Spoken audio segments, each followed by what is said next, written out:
I paid off my parents' condo and sent them on a trip, but at the family gathering, my mom laughed and stated, "He's just our walking wallet." So I froze every account and awoke to 21 missed calls. I never thought I'd be writing this, but after what happened last weekend, I need to get this off my chest. My hands are still shaking as I type this. For context, I've been the family breadwinner for the past 8 years. After college, I landed a decent job in tech, worked my way up, and eventually started my own consulting firm. The money started flowing in faster than I ever imagined possible. Meanwhile, my parents struggled with their mortgage, and my younger brother bounced between jobs like a pinball.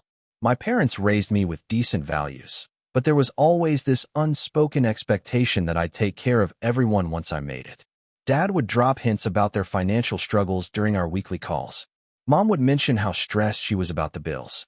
When my brother got evicted last year, guess who they called? I didn't mind helping at first. Family is family, right?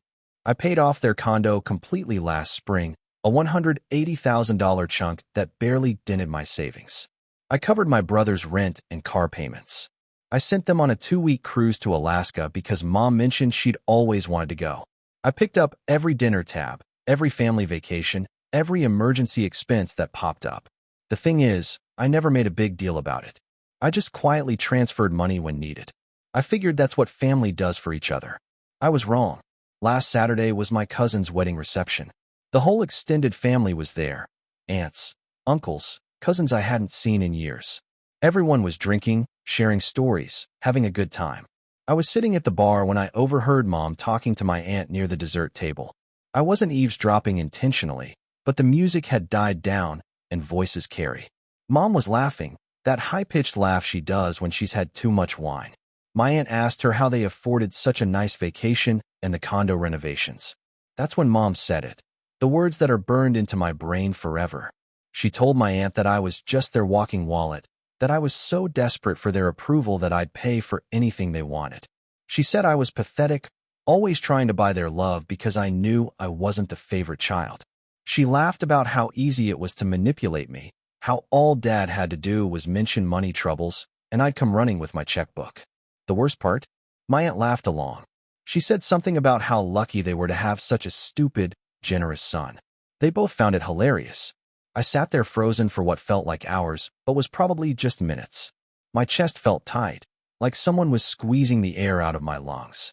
Everything I'd done for them, every sacrifice, every late night working to make sure they were comfortable, suddenly felt like the punchline to some cruel joke I wasn't in on. I finished my drink, walked over to them calmly, and told Mom I was heading home early. She barely looked up from her conversation. Dad was nowhere to be found, probably smoking cigars with the other men outside. My brother was dancing with his girlfriend, completely oblivious to everything. I drove home in complete silence. No music, no phone calls, just the sound of my tires on asphalt and my heart pounding in my ears. That night, I couldn't sleep. I kept replaying Mom's words, analyzing every family interaction from the past few years. How many times had they laughed about me behind my back? How many times had Dad's financial stress been exaggerated to guilt me into opening my wallet? How many family members knew I was just the family ATM? By Sunday morning, I'd made my decision. I called my financial advisor and had him help me freeze every account that had my parents or brother as beneficiaries. I removed them from my emergency contact lists at the bank. I canceled the credit card I'd given Mom for emergencies. I stopped the automatic transfers that covered my brother's rent and car payments. Most importantly, I had my lawyer draft a letter explaining that I was immediately ceasing all financial support. The letter was delivered to their house Monday morning along with copies of every bank transfer, every paid bill, every expense I'd covered for them over the past 8 years. The total came to just over $340,000. I also included a note that said I'd overheard Mom's conversation at the wedding and that I was officially retiring as their walking wallet, effective immediately. Then I turned off my phone and went to work. Update 1. I woke up Tuesday morning to 21 missed calls and 47 text messages. Most were from Mom and Dad, but a few were from my brother and even some extended family members who'd apparently been brought into the drama. The messages started apologetic, Mom claiming she was drunk and didn't mean what she said. Dad saying I was overreacting and that families help each other. But as the hours passed and I didn't respond, the tone shifted completely. By Tuesday afternoon, Mom was texting that I was ungrateful and selfish, that everything they did was for me, that I owed them for raising me. Dad left a voicemail saying I was breaking up the family over something stupid. My brother called me every name in the book and accused me of ruining his life over something that had nothing to do with him. I didn't respond to any of it. Wednesday brought panic. Dad called my office, somehow got past my assistant, and begged me to reconsider. He said Mom was having anxiety attacks and couldn't sleep. He admitted they'd gotten behind on other bills because they'd assumed I'd keep helping forever. He promised Mom would apologize, said she'd do whatever I wanted to make things right. I told him I'd call him back and hung up. Thursday morning, my brother showed up at my office building. Security called me when he started making a scene in the lobby, demanding to see me. I watched from my office window as they escorted him out. He kept shouting that I was destroying the family, that I was being petty and vindictive. The irony wasn't lost on me. When I was paying for everything, I was pathetic and desperate.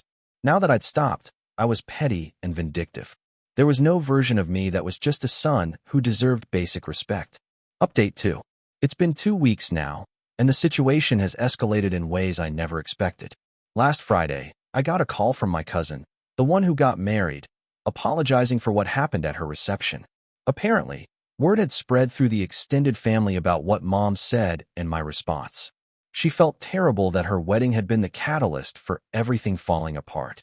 I told her it wasn't her fault. If anything, I was grateful I finally learned the truth. But here's where it gets interesting. My cousin mentioned that other family members had started sharing their own stories about my parents' behavior over the years. Apparently, Mom had a habit of talking badly about people behind their backs, including other family members who'd helped them financially in the past. My uncle had loaned them money for Dad's medical bills 3 years ago and never been repaid, despite my parents claiming they couldn't afford it while I was simultaneously covering their mortgage. My aunt, the same one who laughed along with Mom's walking wallet comment, had apparently been complaining for months about how my parents always bragged about their expensive vacations and home improvements while owing her money from years ago. The family was split. Half thought I was justified, half thought I was going too far. But the more stories that came out, the more people started understanding why I'd reacted so strongly. Meanwhile, my parents' situation was getting worse. Dad called my office again. My assistant has strict instructions now, and left a message saying they were 2 months behind on utilities and facing disconnection. Mom had apparently applied for jobs, but hadn't worked in over a decade and was struggling to find anything that paid enough to cover their expenses. My brother had to move back in with them when his rent went unpaid. His girlfriend broke up with him when she found out about his financial situation. He'd apparently been living well beyond his means, assuming I'd always be there to bail him out. I felt bad for about 5 minutes. Then I remembered Mom's laughter as she called me pathetic, and the feeling passed. Update 3. 3 weeks in, and I got the call I'd been expecting. Dad, sounding more broken than I'd ever heard him, told me they were losing the condo. Despite my having paid off the mortgage, they'd apparently taken out a home equity loan last year to fund some renovations and my brother's car purchase. They'd been using my monthly transfers to make those payments, and now they were in default. The irony was staggering. I'd paid off their house to give them security, and they'd immediately mortgaged it again, banking on my continued support. Dad begged me to help them one more time. He promised things would be different, that Mom had learned her lesson, that they'd pay me back eventually. He said Mom was ready to apologize properly, that she'd written me a letter explaining how sorry she was. I told him to send me the letter. It arrived 2 days later. 3 pages of handwritten apology that read like a hostage negotiation. Mom acknowledged that what she said was hurtful and wrong. She explained that she'd been stressed about money and had said things she didn't mean. She promised to be more grateful and respectful going forward. But nowhere in those 3 pages did she actually acknowledge the years of manipulation and entitlement. She never addressed the fact that she'd been laughing about me behind my back for who knows how long. She never took responsibility for teaching my brother that he was entitled to my money. It was all excuses and promises to do better if I'd just start paying for things again. I wrote back. 1 page, handwritten, delivered the same day. I told her I appreciated the apology, but that our relationship had been fundamentally broken long before that night at the wedding. I explained that I'd realized I wasn't their son. I was their employee, paid to solve problems and keep quiet about it. I said I was resigning from that position, effective permanently. I told them I wished them well, but that they needed to figure out their financial situation without me. I offered to help them find resources for financial counseling and job placement services, but I wouldn't be providing any more money. I ended by saying that if they wanted a relationship with me going forward, it would have to be built on mutual respect, not financial obligation. The ball was in their court. Update 4. It's been 2 months now, and I'm writing this final update from my new apartment. I moved across town and didn't give my family the address. My parents lost the condo. They're now renting a small apartment and both working retail jobs. Dad swallowed his pride and took a position at a hardware store. Mom is working part-time at a department store. My brother moved in with a friend and found work at a call center. I heard all this through my cousin, who's been keeping me updated on the family situation. According to her, the financial pressure has been brutal, but it's also forced everyone to face reality for the first time in years. The most surprising development came last week. Dad called me from his own phone, not trying to go through my office, and asked if I'd be willing to have coffee with him.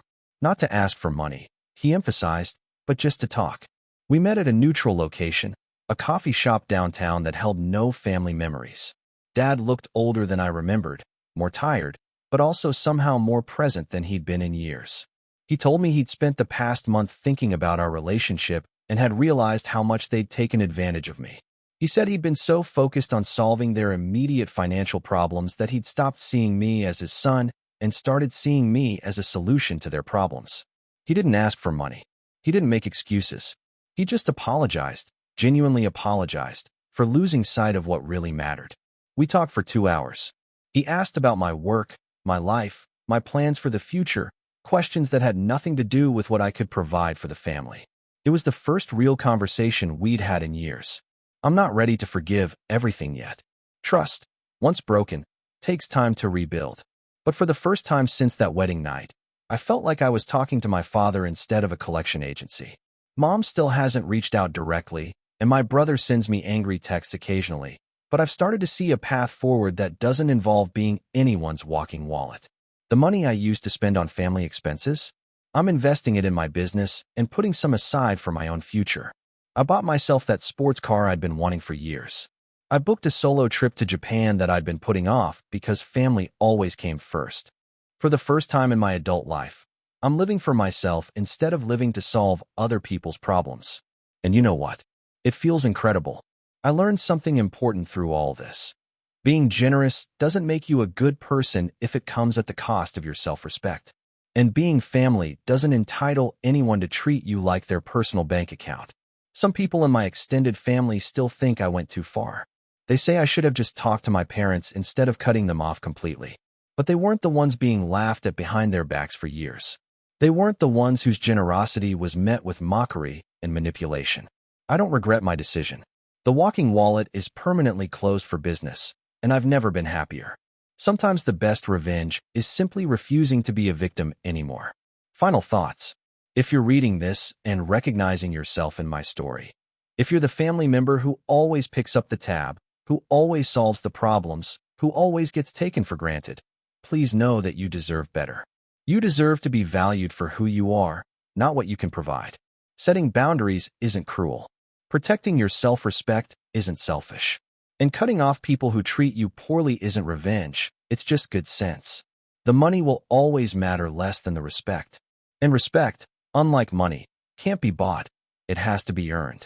Thanks for reading. I needed to get this out, and writing it all down has helped me process everything that's happened. For anyone going through something similar, I hope my story helps you realize that you're worth more than what you can provide for others. Take care of yourselves first. Everyone else can figure out their own problems.